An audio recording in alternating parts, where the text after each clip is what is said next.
What's happening? We're in his humble studio here, and we're inside the Russell Industrial Center. Tell us about your studio, man. Well, this studio is the Hyped International Entertainment Complex, is what I call it. Okay. Home of Hyped Up Live sessions, where we have a once a month, live stream show that goes on. It's almost like the #1 show in the city. And you have new up-and-coming artists, or We rather I have artists that's already established? yeah. Okay. And because of the pandemic, nobody could play anywhere. And we still putting you in front of like 7,000 people. Okay. So the numbers just go up and up and up when you perform. They start with maybe 15 to 2,000. The reach might have been 2,000, but then as it keeps going on for the month, people can go back to it and watch it. Over and over. Yeah, absolutely. It's on YouTube? Yeah, it's on YouTube, Instagram, and Facebook. Okay, all right. The thing is, YouTube don't give you the right numbers. Instagram Live, you'll see what we'll be in the thousands of. And you see it right there. Yeah, whereas YouTube, you go to it, and you be like 8 views. And like, you know what? And I'm the same. I said, something ain't right here. Right. I said, 10 people told me they saw it. Right, that's what I'm saying, man. YouTube is scandalous for that. So listen, man, how long have you been down here doing this? We've been down here 5 years now. I've been here 5 years, and my show been going 3 years, so I just needed something to do, man, and I brought in my partner Shadow. He decorated. Everything my friend Shadow ever had was always dressed up nice. Okay. So when I called him in here, it was real ugly. It was real ugly, and he came in like, man, this is the shit. This is a nice big space. Yeah, I'm like, this is shitty. You can create though. Right. Create. But he was like, man, you don't see this? I can do this.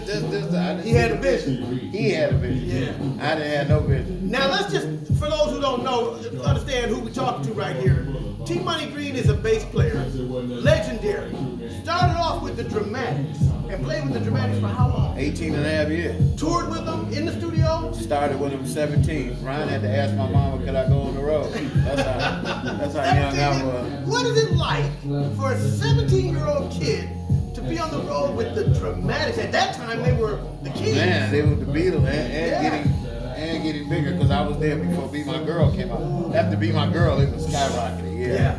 But man, it was a trip. I remember walking down the aisle to go to the bus for the first time, because we used to leave from Livernois and Davidson.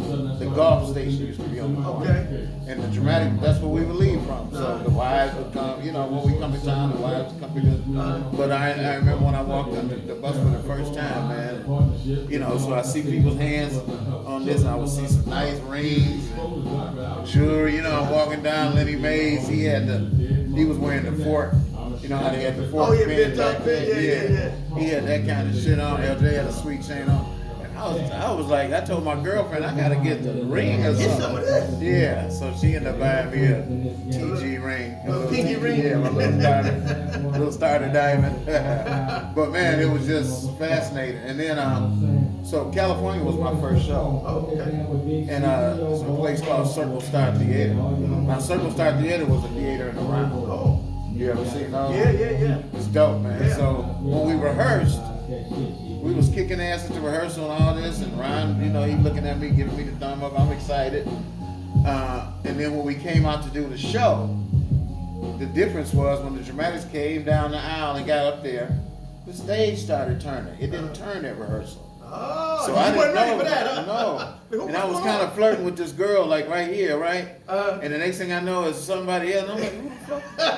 And I'm looking around like, how did? Where'd the pretty girl go? And really, I stopped playing, man, for a couple minutes. I was It just threw that you off. confused. Okay. And then the keyboard player, Willie Woot, man, Woot? Yeah, Woot was a bad motherfucker. Yeah. He started playing the bass on the organ, like, come on. He was like, come on, kids. Yeah, I'm like, yeah. I finally got, I looked at Ryan and he told me to relax, and I finally got comfortable.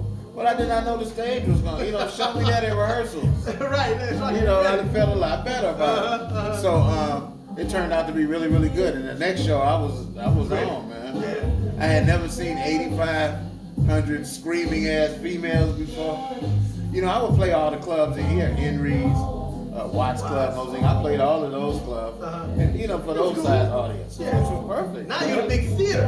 Man, I didn't know it was huge, man. And that had to be all quite that a show. screaming and shit, and Yeah. girls flirting with you and stuff, man. Yeah, I got turned out in the end. Hey, in my book, I told a story about the Yeah, bass. tell us about the book. I got a book, Behind the Wall. Behind the Wall with T Money Green. T-Money Green. Oh, And stay tuned for that. It's gonna show you what all goes on behind the wall. The Okay. wall looks pretty with gold and platinum albums, but there's so much more to it. Okay. And because of the book, in the book, I'm talking about so many different stories from Death Row, the early Snoop days and stuff like that. Now, let's just transition from the dramatics. You drive out to LA. That's another story altogether. Right, yeah, it's too many stories with me. And meet Dr. Dre and start working with Dre and Snoop and Warren G and all those guys. The whole Snoop first When they album. found out you worked with the dramatics, it blew their that, mind. that made Warren G blow him. But it didn't really suck in nowhere to Dre or nobody. It really came down to me playing when he asked me, when he had nothing but a G thing playing and said, what would you play? You know, and I was like, wow, you know, a track with just, I can put what I want on it. I played some dope ass bass shit, And man. he blew his mind. He was like, I gotta have it. That's when you And we started made working. history, man. Man, no stuff. Because all What was the the songs- first song you did with Dre? Just so that people could To tell know. the truth, the very first song was it was John Singleton was in there, and they was doing For the the movie? for the movie Poetic Justice, Oh, wow. and it was a song that they had that had Barry White's bass line, the what's Bobby Womack? Okay. Do doom do do doom do do doom do do doom. Oh, yeah, yeah, yeah. They had a song, niggas don't give a fuck, nigga. And what it was, they couldn't use that bass line. So you had to create one. So Dre and they were crying and shit, and I was like, well, Dre, let me hear it without the bass. And he put it out 2 seconds later, man. I only played 4 notes.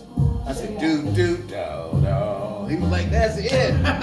When Dre hears something, he knows, right? Oh, he knows right off, man. That's it. Oh, yeah. Because Gin and Juice, I had just took my bass out the case. I liked the beat. And before you know it, I stumbled up on that doom, doom, doom. He was like, T, that's the bass, man. And then, hold on, I said, I got to The tune rest up. is history. I said, no. I said, Dre, I got to tune up. I didn't tune up. I just took it out the bag. He said, don't tune up. I said, Dre, I'm a fucking professional. I'm a You professional. tune up. That don't look like tune up and you fired. Okay, leave it Fuck alone. it, you want this out of tune shit? You got it. Do. You know? Ladies and gentlemen, the legendary T Money Green. Around the D with Billy T. Stay tuned. More to come. We're gonna hear stories behind the wall. For sure. T Money Green with Billy T. Billy T.